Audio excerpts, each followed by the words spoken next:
who's next? Yeah, who's next?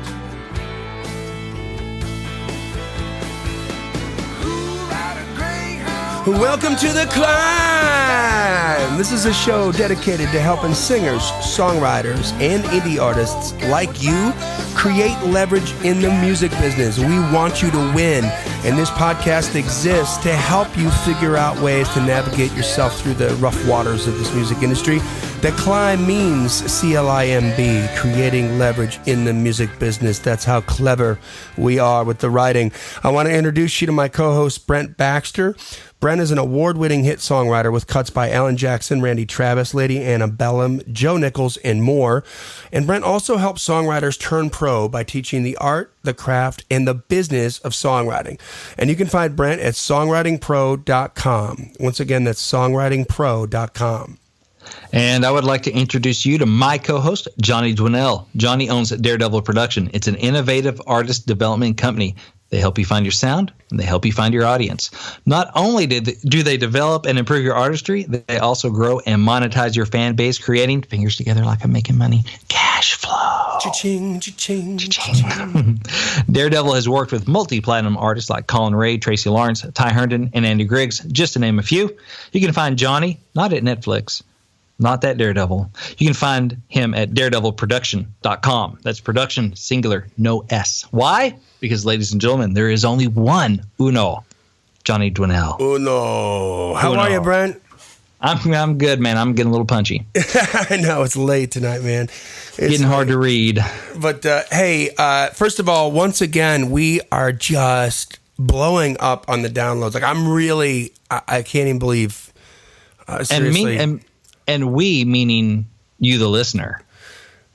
Because I'm only responsible for like one of those downloads. Yeah, I mean, the rest is all you guys. We're pushing like 200 a day now. It's incredible. So we, want to thank you guys for listening. And if you like this, if you find this stuff valuable, man, share it, pass it around, share it on your social media, let other people know about it, because that we want to reach as many people as we can, and that's why we exist here. We're trying to help artists and songwriters help themselves, and teach you how to do it. Those Facebook groups we were talking about last week, yeah. If you want to add value, a little something to the conversation, that wouldn't be a bad thing to share. Like, hey, I found this. They're talking about blah, blah, blah, how we can all get money off YouTube or whatever. Just thought you would enjoy that. That's right. Add value. Genius. And I say that completely non-self-servingly. I mean, I'm just saying, if you need something, that just came to mind. Never mind. It's good stuff, though. It's good stuff. It's all good if it's good. It's good content. So, hey, you know what we're going to talk about today? We're going to talk about the stories that we tell ourselves. Because one of my favorite podcasts that I listen to is Park Howell, The Business of Story. I turned you on to that. And it talks about story branding and how lots of different companies and certainly songwriters, we're all in artists. These are tools that I'm using to help get my artists to become a little bit more sticky in the minds of the consumer, so to speak. It's about telling stories, right? People are much more interested in your story than they're interested in your song. If they're interested in your story, then they'll be interested in your song. And we talk about how the artists come first. It's not the music anymore, it's the artist. So the Park says the most powerful story is the story that you tell yourself. And the worst... How do I want to phrase this? The most powerful story that drives me the craziest is I just see so many artists telling stories that make of limiting beliefs. And we all have limiting beliefs. Yes. I mean, you've had stuff you've had to overcome in your own mind, Brent, and real challenges. Oh, I'm not a real songwriter. I'm just a lyricist. I sing like a horse. How could I ever get in the music industry? Yeah. Doesn't play an instrument, doesn't sing a song, but he's in the best rooms in town, people, right there. So that's overcoming a whole lot of limiting beliefs to make it happen. And I changed my story. In your head, right? And that's what we're going to talk about. I mean, the most successful people in any endeavors are self-aware that they have limiting beliefs, because we all do. And they work diligently to think differently and overcome the mental hurdles.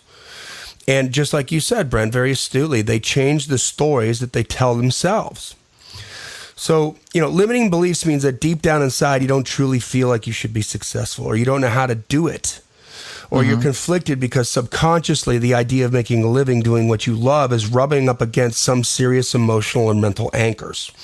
Or you have what's called affluenza, where you think it's an illness to be affluent and to make a lot of money and to be successful because you think somehow that means you're going to be evil. Right. And some people have that limiting belief going, I can't be too successful because, we hate on those people that make a lot of money because they're evil. Right. That's right. And believe me, that is a sickness that is from the have-nots, but the have-nots have not because they have affluenza. Right, exactly. but and they come out of the woodwork. And it's hard because I remember when I was an artist and we would tour. We had a really good manager. The Allman Brothers had moved us from Wisconsin down to Florida. We were working with some good producers and really developing and getting some press. And we started becoming targets, right? Like in the local newspaper, and different people around town would say this and say that about us and start spitting poison at the band. Why? Because we were doing what we love to do, and we were getting successful at it, and they weren't. And so then they feel the need to be negative. So it's easy to let stuff like that reinforce a story that you're telling yourself, but you've got to make sure you change the story that you tell yourself, Ultimately, we all, to a certain degree, we want to please other people, right? We want to satisfy our sense of belonging as because we're tribal in nature, in the communities we're in, the families we're in. And, if your parents don't approve of your life's path, that's a biggie, right? Yeah. Maybe your significant other is renting too much space in your head about your musical aspirations and saying, no, we've got to focus on this. We've got to do this. We've got to do that. And I think that, these are some of the things I want to talk about today. A lot of people I know that they listen to this podcast for inspiration on the artistic side when sometimes I'm going down that road, but a lot of times I go down the business road, right? And I think so many artists are just like, I'm not a business person, I'm an artist. That's a limiting belief right there. That is. Like, you can't be both. Right. It's also inaccurate because you teed that up perfectly for me, brother. Because if you've ever received 1 penny of revenue from a recording, from a live gig, from a studio gig, from a musical teaching gig, guess what? You're a business person. Business. Yeah. Right. You're in business. So you might be a crappy business person, and there's no law against that, but rest assured, you are a business person. How about this? One of my favorite quotes. I make art for the sake of art. I answer to no one. My creations are derived solely from me and no other commercial interests. You hear that a lot with songwriters, right? That's a conflict that you have with songwriters because they want to write what's meaningful to them, and you oftentimes are teaching about how to balance that with also what the market wants. Right. Yeah, it depends on their goals. Some people, if your goal is to get cuts, and to get into business, you need to act like it. If you just want to write for yourself, that's cool. But that stuff, their stuff normally didn't end up on the radio, which is fine. But just know that going in. Yeah, and so that comment, right? Like the whole thing, like I do it my way, and I don't want to compromise to anybody. Is I love that. I'm saying, hey, that's awesome. And in today's music business, more than ever before, an artist can really achieve the pure art and find their audience now more than ever without having to compromise for a record label and not having to compromise for radio, right? But when you're done with that pure creative process, and then you venture out into the world to accept any kind of money for your talents, now you're a pure and true artist, and you're also a business person. Yep. And I don't understand why so many artists get upset by this. They feel almost offended by it, or they feel dirty. It's like, if I wanted to go into business, I'd have finished college. Yeah. Right. Or also I think it's some of the us versus them, like the suits versus the creatives. Yeah. And so I think there's a little bit of that tribal divide and animosity, like, oh, well, those are the people holding us down and people making bad decisions, the corporate blah, blah, blah, blah, blah. So I don't want to be one of those people. Those aren't my people. My people are the free spirit creatives, the dreamers of dreams, right? Yeah. Yeah. I listen, wherever there is amazing art, and I think we all like to believe that we have amazing art, right? Oh, of course, yeah. There's inevitably going to be commerce. Mm-hmm. Because if it's exposed to people and it's amazing and it moves people, right? It makes them feel something, then people can be willing to pay for it. And there's going to be somebody there that knows how to take a ticket, and knows how to knows how to sell a T-shirt, and knows how to sell a recording. So commerce is present because they'll pay their hard-earned money to be transported emotionally. This is what art does for people. It moves them. Mm-hmm. I think of the first 4 lines of "Give It to Me, Brent" of "Last First Kiss" that you wrote with Neil and Jason Cox. Right. I've been the whiskey on a liar's lips. I've been that. Midnight romance, sunrise regret. Yeah. I've been the suitcase left on the curb. I've been the desperate phone call unreturned. When I heard those first 4 lines, that moved me. It made the hair stand up on my arm. That's valuable, right? Mm-hmm. And so that's why people pay, because it moves them. That's why you love the bands that you love. That's why you became a songwriter. That's why you got into becoming an indie artist and you put up with this lifestyle, because it moves you. Don't underestimate it. So it means that you're worth it if you're making people feel like that. And some of you deep down don't believe that you're worth it. That's a limiting belief. Mm-hmm. And I've heard artists complaining about how they don't want to sell out. Right? Mm-hmm. That's their excuse to not work or to not, to not push as hard as they need to push. And I love that too. But how is accepting revenue for work that you creatively stand behind with pride selling out? Right. One reason I want to get cuts is so therefore I can afford to write more songs. Yeah. That's the thing. Making commerce from what I love to do allows me to do that thing I love to do more. Exactly. And so I'm not selling out. I'm selling out for my music. So I get to do more music. Yeah. Yeah. Because I love it. You are selling out, and in air quotes here, if you're derivative to become famous, right? Or if somebody's I'm doing what's not, like for me, it would be, I've done it before, but I'm trying to grow past that. Writing songs that espouse values that I don't really hold. They're contrary to what I really believe I should be putting to the world, but I'm doing it for the buck. For me, that's selling out. Right. Yeah. Because it's counter value for me. And that brings up perfectly my next line. So I'm thinking to myself, the note that I've written down here is that you are selling out if you're derivative to become famous, or if you feel pressured to change your art for the sake of a bigger megaphone, right? Mm-hmm. To try to reach a bigger audience, and for you're attaching that change in your art to be counterintuitive to a core value that you have or something. Yeah, that's huge. That's selling out. But and listen, we see that happen like a lot with some of the artists, like on American Idol.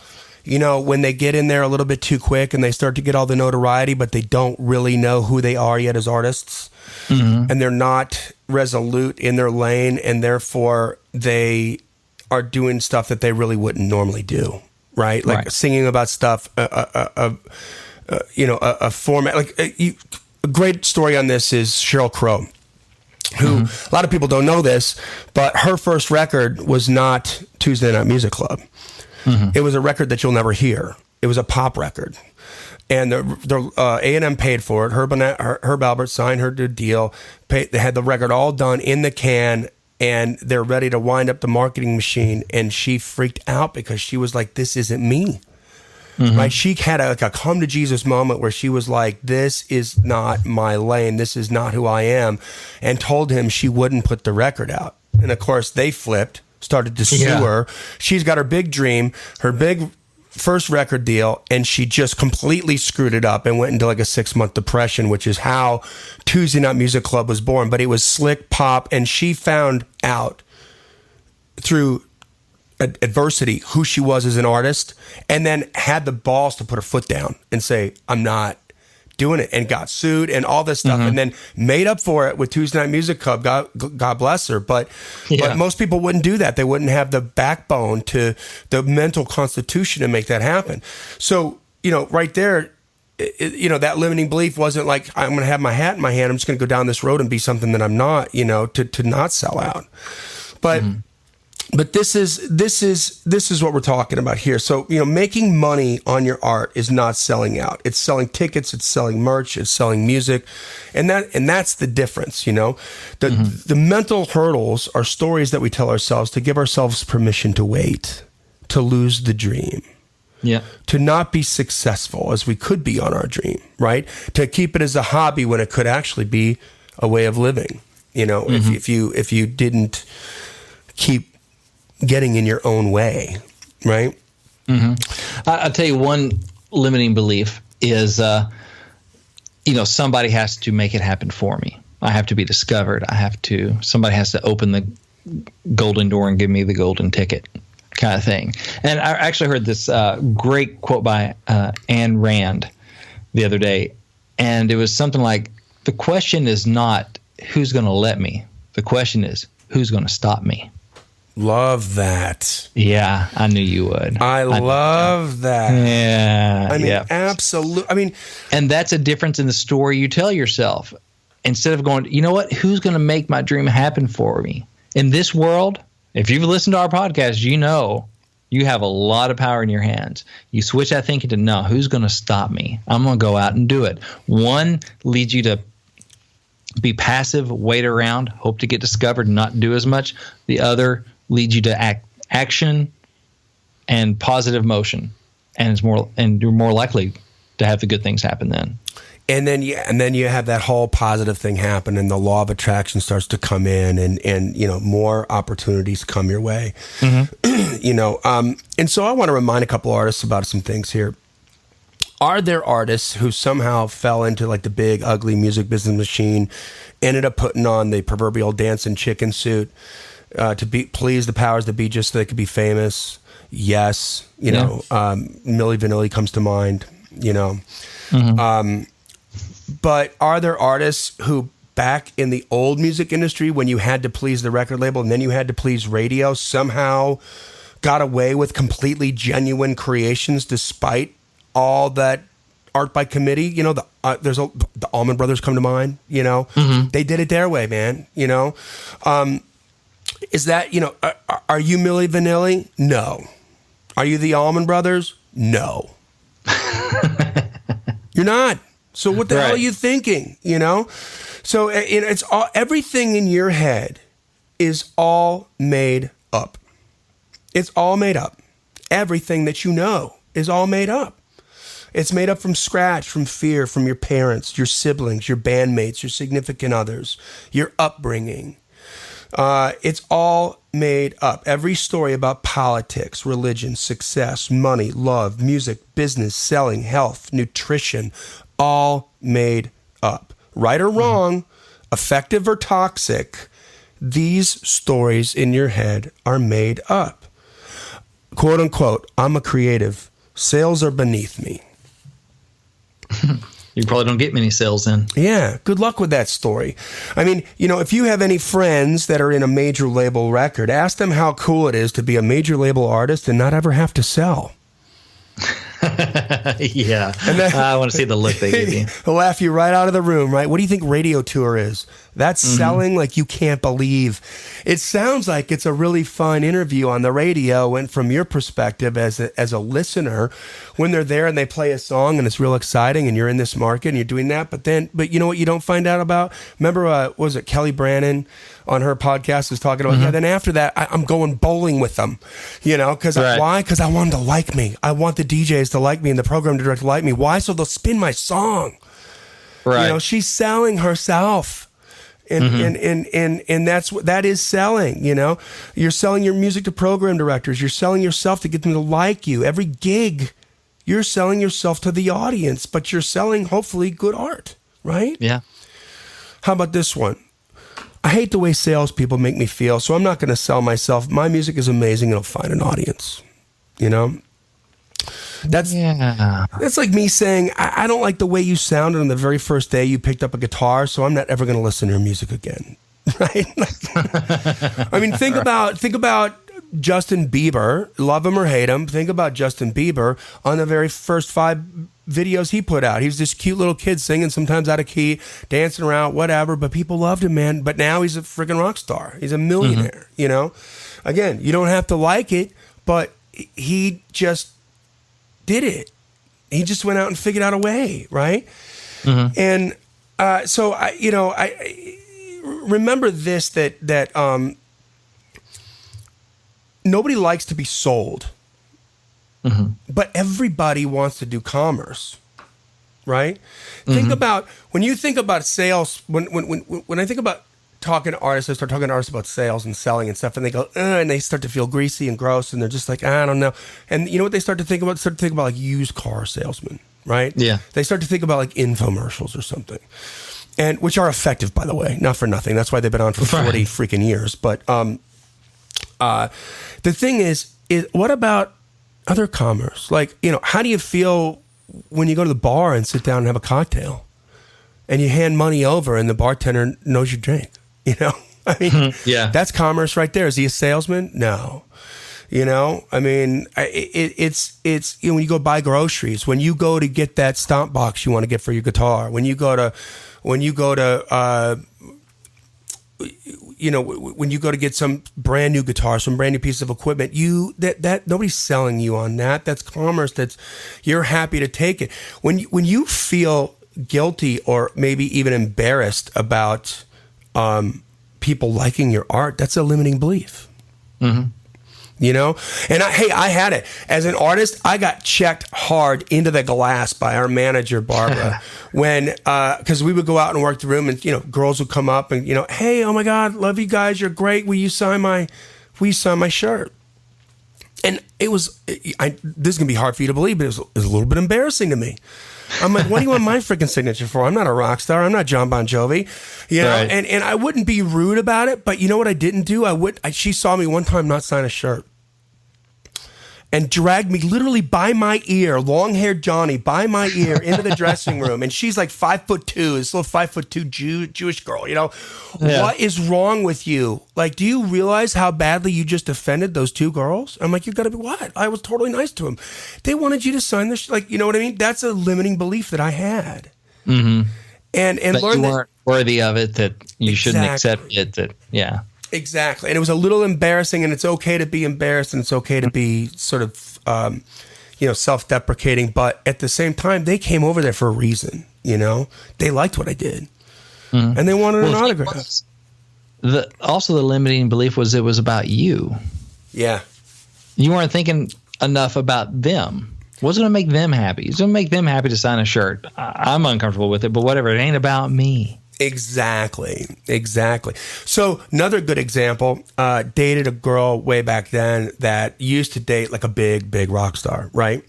And till she met you. Then she changed her mind. But she would tell me, like, and so picture this. This is another kind of limiting belief, but it's like from a female perspective, right? Like, and this is like a relationship thing, but when they would be going out or whatever, and people would approach this person, you know, her boyfriend all the time, and they'd like want autographs and pictures and all that, she would get out of the way. And here, you know, let me take the picture for you, right? Like, she was participating in their joy when she could have been jealous. Right. If she's jealous to make another color on the point that you just made, Brent, that would be her thinking about herself. Yeah. Right. But instead of thinking about herself, she was thinking about those fans who were in a moment having an experience right there. And how can I help you with this? You know, let me help you take a picture, like, and do that. So these are the limiting beliefs we're talking about. Here's the biggest limiting belief of all time. I can't afford that. I can't afford that coaching. I can't afford that product that's going to make me learn more. I can't afford guitar lessons. Yeah, I mean, like, I bet you that got your attention because we've all said that at one point. And here's the answer, right? Well, yes, maybe you can't afford it, but that mindset isn't going to get you into growth. It's guaranteed to keep you right where you're at. You know, maybe at the end of the day, you keep that $100 in your pocket, but what is that approach really costing you? Your dream? You know, what if you spent that $100 learning something new or delegating something that you don't do well to somebody who does do it well and paying them to do it, right? You know, Tony Robbins in this podcast that I was listening to, he had brought up a story of Tony Robbins, Park Howell, the host, about how he purchased his first Tony Robbins cassette tape, and the first series was like back in 1985, and it was $39.95, right? And which is, by the way, it's like almost $90 today. That's what that's it's expensive, yeah. And he said, man, I was broke. That was a lot of money to me. And I went back and forth whether or not I could afford it. But he said, I just went and I did it. And he listened to that whole series on his Sony Walkman, right? Because it was the 80s. He said, like, he probably listened to that whole series through like 8 or 9 times. He would listen to it when he was hiking, when he was exercising. And he was fearful of spending the money. But what he did, that $39.95 changed his life forever. You know, you don't want to be stepping over dollars to pick up pennies, you know, or my mom would say penny wise and pound foolish. So here's the thing. You don't really know marketing at all. Everybody listening to this podcast, you don't know. You think you know, and some of you know some things, but I can test that here at Daredevil, we're constantly learning. And every time we figure something out, the game changes again, you know, so you know nothing. And since you don't know, you're going to need to learn.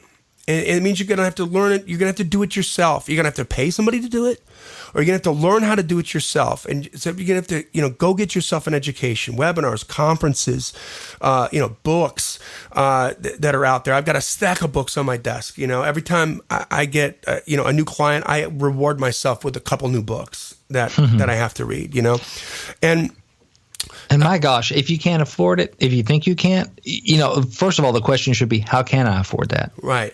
That should be your mindset. Go to the freaking library. Yeah.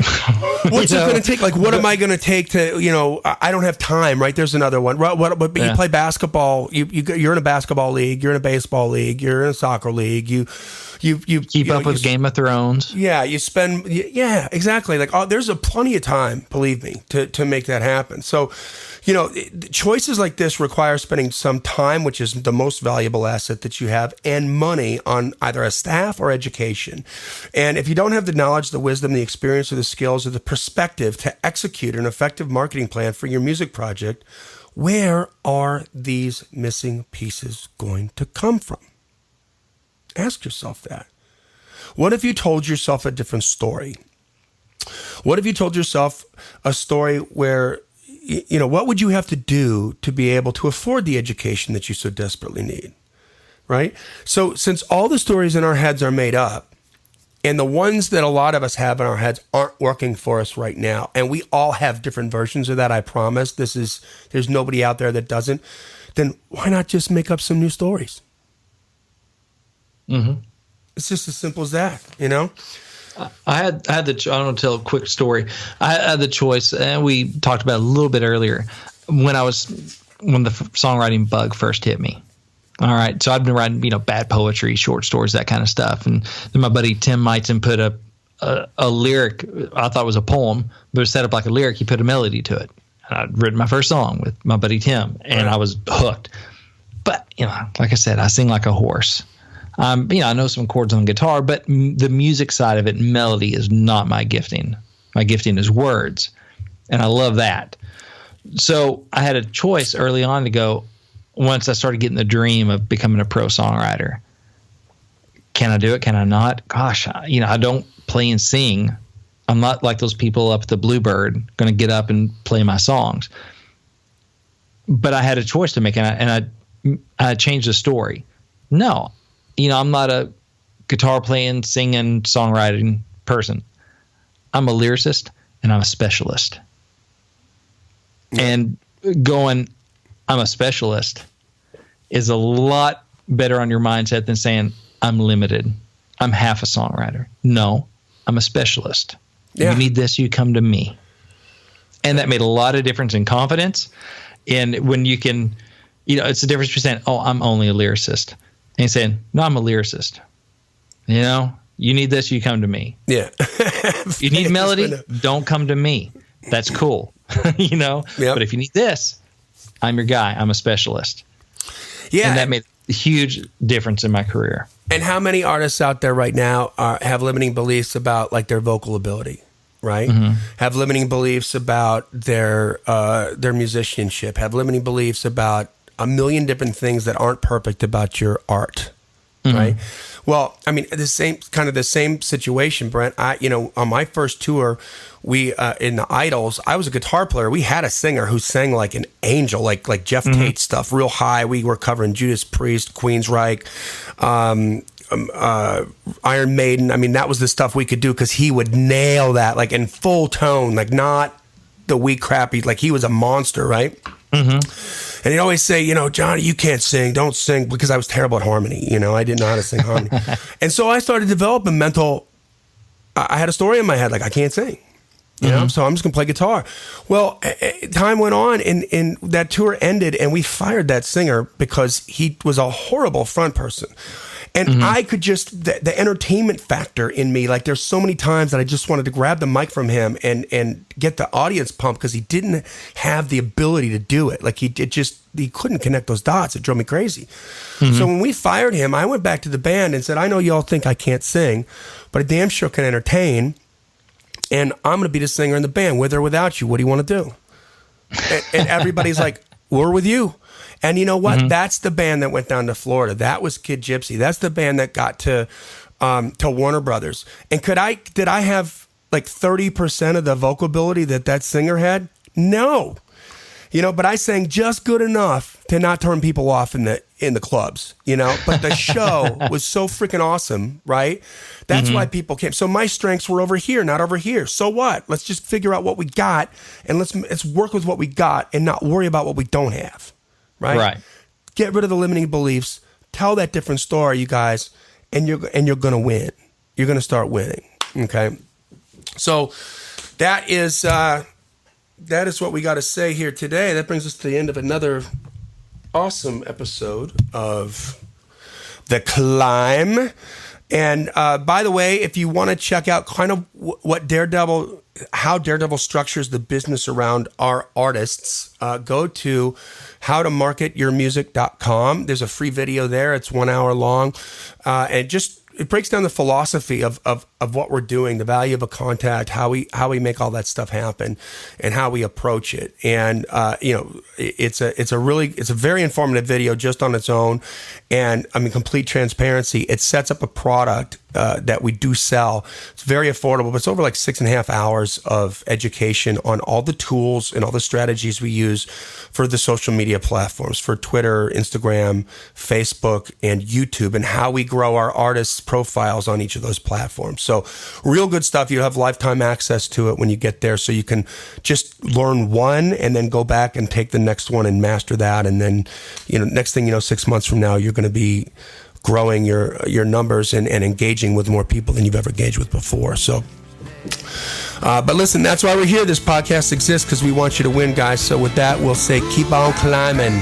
And we'll see you at the top.